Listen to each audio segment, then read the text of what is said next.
First time that we met was at Roxanne's. It's like a Italian pizza place. I walked in, I was a little nervous.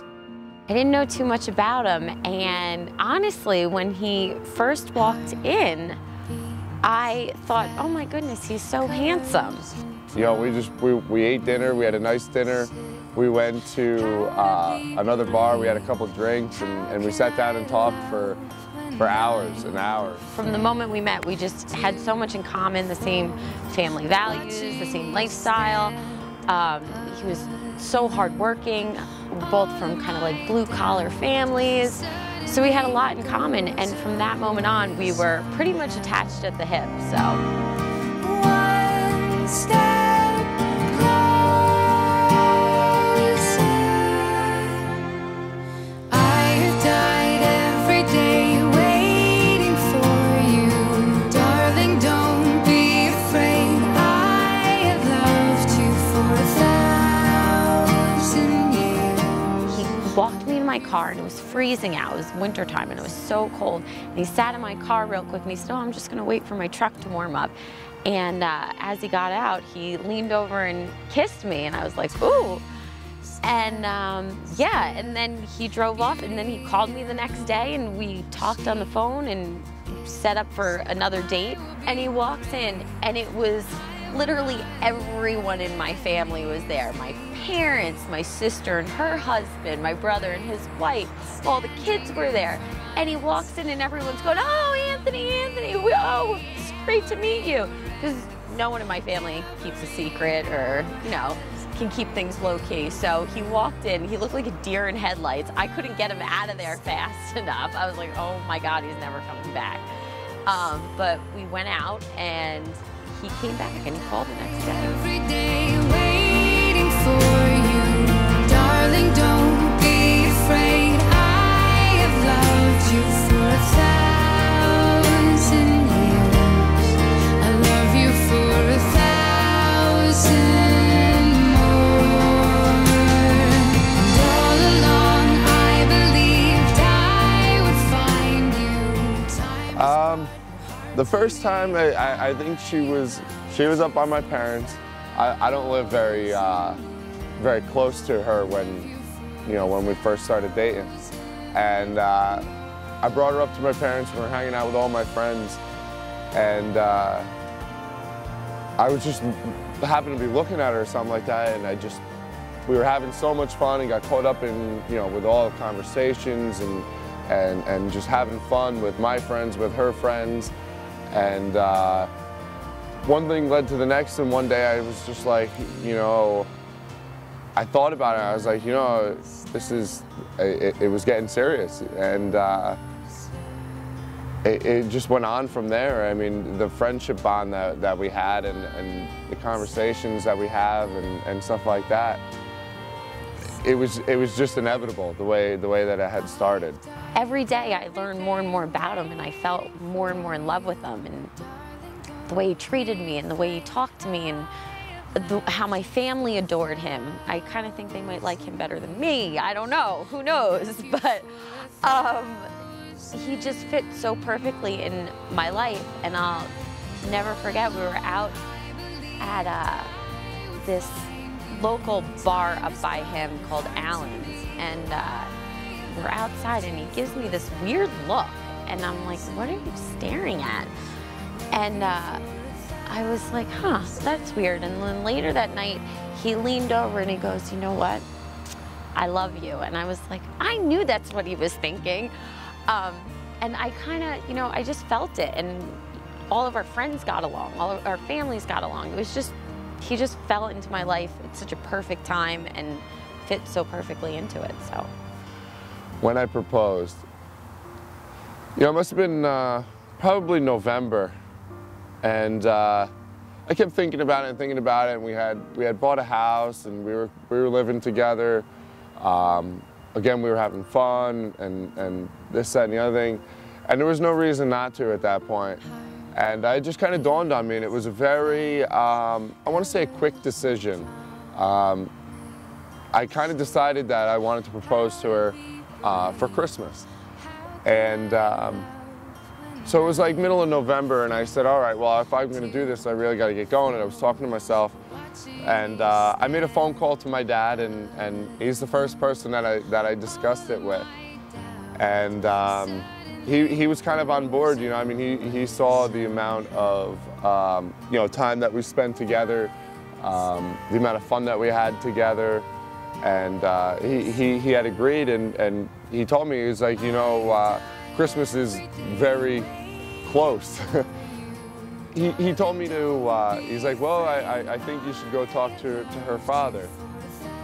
So at first I was pretty hesitant, and I was like, wow, that's a big thing. And so one day I thought about it all day at work, all day at work, all day at work. And on my way home, I can take a route that I can actually pass her mother and father's house. And I said, whatever, I'm pulling in. And I pulled in, and I went in, and her father was, you know, hanging out by the couch, and her mother was, I guess, in another room. And they were surprised to see me, first of all. And you know, I sat down, and I had borrowed her father's machine for something, and then I said thanks for that, and I said, oh, Buzz, you know, the real reason that I'm here is I would like to ask you if it would be all right if I asked your daughter to marry me. And he got all stumbled real quick, and he was like, wait, what? And he immediately yelled for his wife, and she came running in, and was like, oh my God, it'll be great, you know, this, that, and the other thing. And I told her that I had plans to do it maybe, you know, on Christmas Eve, because Christmas Eve we were having you know, for the second year in a row, we were actually having all of our families, both of our families, to our house for once. And I said, you know, that's when I'd like to do it. And of course, you know, the whole families got involved, and getting the ring, and you know, it was a whole big thing.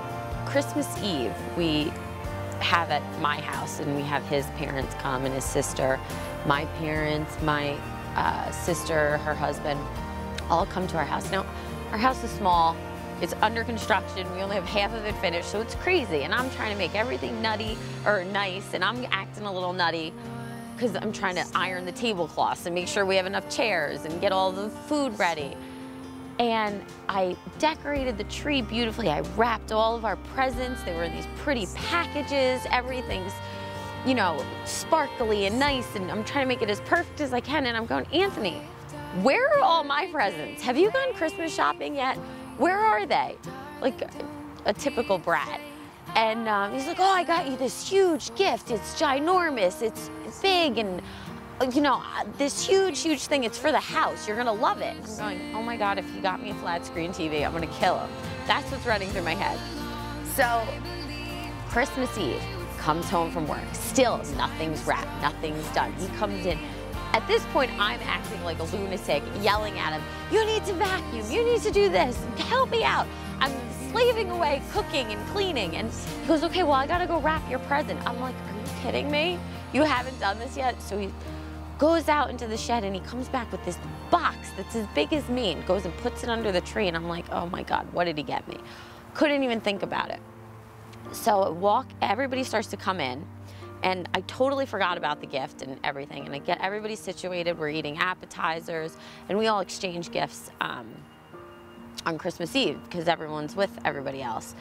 And I'm making sure everybody gets their presents and is seated and has a drink, and my sister, my mom, his mom are going, Charlotte, open your big gift. I want to see what's in your big gift. And I'm going, all right. And I happened to buy Anthony a flip camera. So we got the whole proposal on video, which was kind of nice. I actually tricked her, which was really funny. I told her I had this big, massive present for her.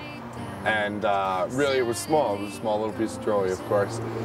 And I went and I grabbed a big box from work, and I wrapped the biggest box I could possibly find. And on Christmas Eve, I brought it into the house and I put it by the tray.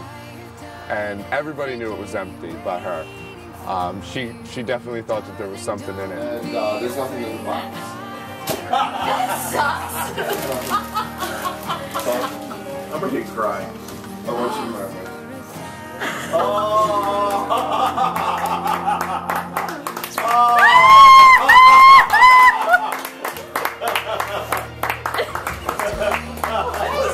Oh, isn't that nice? I love it. So, do you accept? I look at the ring and I'm like, oh, it's beautiful. And I grab it out of the box and put it on my finger and throw my arms around him. And of course, you know, I was like, I love you. And I'm so happy. But it was funny because everybody's going, well, did you say yes? Did you say yes? And of course, I go, yes, yes, yes. And Anthony was like, I had a little speech prepared and I didn't even get to say it. So it was cute. And we got the whole thing on video. It was such a surprise. And funny enough, actually, everyone where I was working at the time knew he was proposing. So they kept asking me at work, oh, well, do you think he's going to propose? And I'm like, no way, no way. And they all knew, all my friends knew. So it was, he got me really good that Christmas Eve. He got me very good. So yeah. That whole day, you know, because of both of our families being there and everything, and afterwards, she was just so stunned. It was actually really, really good. It was really, really good surprise for her. Where do I see myself in 20 years? Well, I hope we have kids that are, you know, 10 to 15 years old, teenagers, and hope to be out of my house that I'm currently in right now. Maybe be redoing another house. Hopefully we'll be living the American dream, having kids and enjoying that for that section of our lives and enjoying raising kids. I know my parents probably won't admit it, but I know that they had fun raising us, even though we were a pain. So I hope I can have that same joy. And we'll see. Time will tell. One step closer.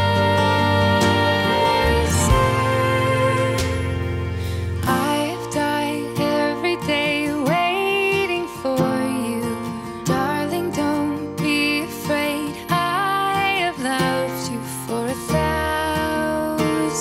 years. I love you for 1,000 more. And all along I believed I would find you. Time has brought your heart to me. I have loved you for 1,000 years. I love you for 1,000. Where do you see yourselves in like 20 years? 20 years. All right, let's see. I'll be, how old am I? I'm hoping in 20 years so we have a couple kids, girls. I'm sure he said boys.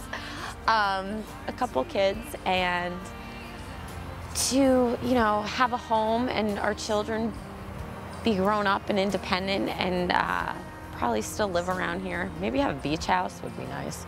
I don't know, that's wishful thinking. Just living happily ever after. I mean, just spending my life with Anthony. That's really where I see it in 20 years and having kids and eventually grandkids and sharing our lives together. So, yeah.